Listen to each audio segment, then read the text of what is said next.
I'm going to show you my veg patch, fruit, veg and flowers patch, which hopefully will show you what I'm up to. This is the fruit cage. You can see it's all fenced off because we have a big rabbit problem here. But I've got raspberries, which are supported by a double row of wire, which I thread them between, and strawberries, which any day now I shall put straw or copper mats underneath. I've got both ways of protecting them from the mud and hopefully the slugs. I do find that strawberries grow much better in the soil than they do in any raised bed, but they need a lot more attention in the soil and they're more prone to slug damage. Rhubarb bed, I've worked hard on bringing that back from a very pathetic crop to a good one. Lots of manure, lots of feed and lots of water, and beyond that is a bed of daffodils which is just dying back. It's had a lot of our compost on it, which is very weedy, but it's lovely stuff. So I shall cover this in a minute with black plastic for probably 6 weeks, and then I can use it to plant up any sort of late summer crops, mid-summer crops. This is a difficult area, it's very dark, and I've trimmed back. It's a lovely hebe, but it was enormous. So I've trimmed that back, and that rose is a monster. Again, it's beautiful. It's Veilchenblau. Beautiful scent and a sort of bluey colour. But I'm working a little tiny bit of a raised bed going in there when we can get the wood, and that bit of it is just covered with mulch fabric and some chippings. And I should probably put some pots of chrysanthemums in there for the summer and some of my greenhouse plants that need a bit of air. And then we go over to the beans and various cutting things. Again, this area has been a daffodil area, so when daffodils and tulips have been lovely there, when they've died back we'll use that for summer crops, dahlias and stuff. Got some of Janet's Portuguese beans going in there. For those who haven't got them, they're a lovely climbing Borlotti type, which put up with all sorts of weather very nicely. Good one to get hold of if you can when we're doing our seed swaps. In the back there I've got strawberries growing in that veg trug, and lettuce and carrots and radishes and coriander up there. Then we've got sweet corn, a bit of a cutting patch with some beautiful astrantia.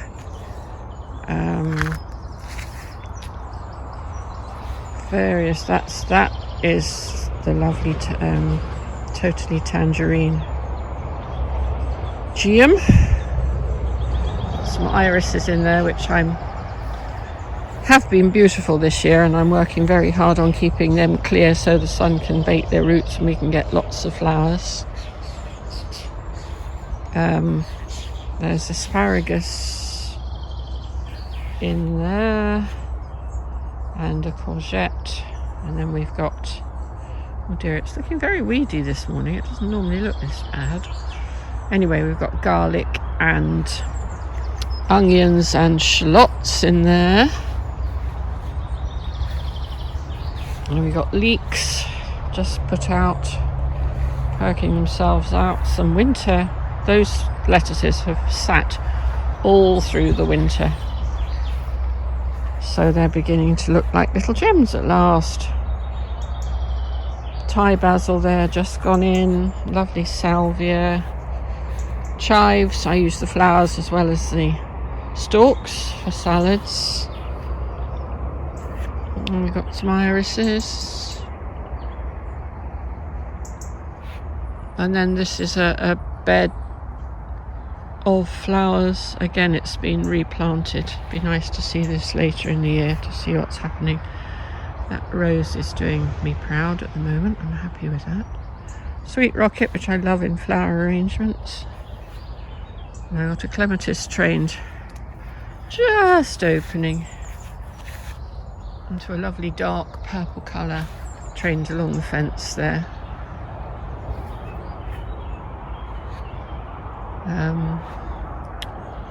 A couple of pear trees,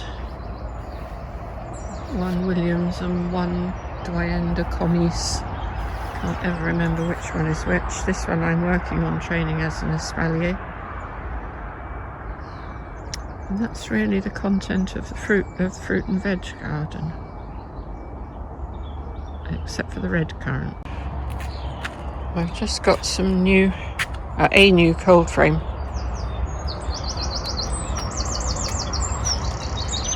Partly, I'm lucky I've got 2 greenhouses, but this is partly to protect some of the smaller outdoor plants from the rabbits.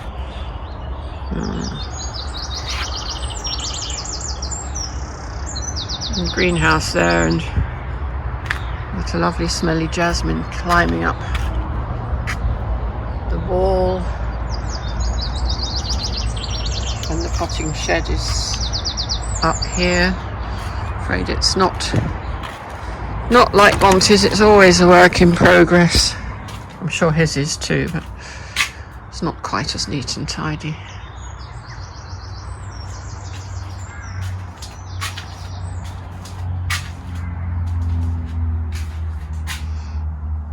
A nice calm place this.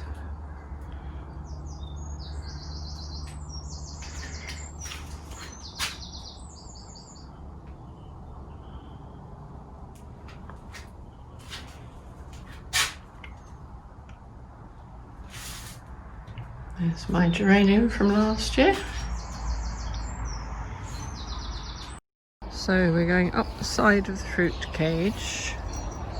This is a beautiful rose, Jude the Obscure, and when it opens it is just glorious. It has a citrusy scent. Then I've got some tree lilies. They're not tree lilies, they're just lilies, but they're beautiful and beautifully scented again. And then we go up to a cage we've just made to go over the red currant bush, because it's performing extremely well this year, and I want to protect it so that we get some lovely jelly. And this rose beside it is Savoy Hotel, which was given to me when my dad died by a friend who knew that it's not Savoy Hotel at all. It's Shropshire Lad, and the friend knew that it was one of Dad's favourite poems. Along the back of the fencing there, I'm training a blackberry. I did have a completely tasteless blackberry in there, which I've swapped for this one now, and hopefully it's quite a nicely behaved one as opposed to the other one, which is a thug and still coming up all over the garden.